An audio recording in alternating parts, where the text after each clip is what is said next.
30 апрель 2026 жыл. Тагыраак айтканда Чүй областы Аламедин району ГЭС-2 айылынан. Ассаламу алейкум, урматтуу биздин каналыбыздын катталуучулары.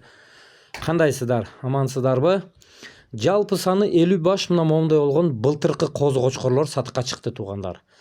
Булардын баасыны 26 000 сомдон деп койду, содасы бар. Сүйлөшөбүз дейт. Эгерде кимге ушулар жагып туура келсе, ким ушундайларды издеп жүргөн болсо, мына туугандар карап байкап көрүңүздөр. Экранда эсин телефон номери турат, чалып байланышыңыздар. 26 000 сомдон деп койду, содасы бар дейт. Жалпы саны 50 баш дейт. Чүй областы Аламедин району ГЭС-2 айылынан чыгып атат туугандар. Мынакей. Кимге жаккан болсо, лайктан унутпаңыз басып коюңуздар туугандар.